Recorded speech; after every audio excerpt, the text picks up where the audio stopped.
च्या सुरुवातीलाच आत्ताची महाराष्ट्रातल्या राजकारणातली सगळ्यात महत्त्वाची आणि मोठी बातमी, राज्यात ठाकरे बंधू एकत्र येणार अशी चर्चा असतानाच राज ठाकरे आणि मुख्यमंत्री देवेंद्र फडणवीस यांच्यात आज जवळपास तासभर भेट झालेली आहे, चर्चा झाली आहे। मुंबईतल्या ताज लँड्स एंड्स हॉटेलमध्ये ही भेट झाली आहे, दोघांनी चर्चा केली आहे। मुख्यमंत्री देवेंद्र फडणवीस यांच्या शेड्यूलमध्ये जे त्यांच्या वेळापत्रकात ताज लँड्सचा उल्लेखही नव्हता, मात्र अचानक मुख्यमंत्री देवेंद्र फडणवीसांचा ताफा ताज लँड्स हॉटेलकडे वळला। मनसे अध्यक्ष राज ठाकरे सुद्धा तिथे पोहोचले। सकाळी 9:40 ते 11:15 पर्यंत मुख्यमंत्री आणि राज ठाकरे यांच्यामध्ये चर्चा झाली।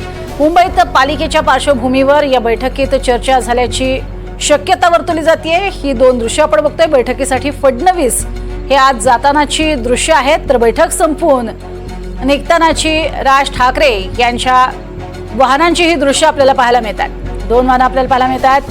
बैठकीसाठी फडणवीस जे आहेत ते ताज लँड्स एंड्स या पंचतारांकित हॉटेलमध्ये जात होते आणि त्यानंतर या बैठकीनंतर बैठक संपून राज ठाकरे निघाले तेव्हाची ही दुसरी दृश्य आपण पाहतोय। त्यामुळे तब्बल तासभर या दोघांमध्ये चर्चा झाली असं कळतंय। मात्र या चर्चेतून कोणती महत्त्वाची महाराष्ट्राच्या दृष्टीनं आणि महाराष्ट्राच्या राजकारणाच्या दृष्टीनं मुद्द्यांची उहापोह झालेला आहे आणि कोणते मुद्दे चर्चिले गेलेले आहेत हे देखील समजणं आवश्यक आहे। मात्र अर्थातच दोन्ही नेत्यांनी या संदर्भात कोणतेही भाष्य केलेलं नाहीये। मात्र आत्ताची सगळ्यात महत्त्वाची घडामोड येत्या महापालिका निवडणुका तसंच जिल्हा परिषद निवडणुका आणि ज्या काही येऊ घातलेल्या सगळ्या निवडणुका आहेत त्या निवडणुकांमध्ये राज ठाकरे यांचा मनसे हा पक्ष कशा पद्धतीनं भाजपसाठी महत्त्वाचा ठरतो हे पाहणं देखील तितकंच महत्त्वाचं असणार आहे।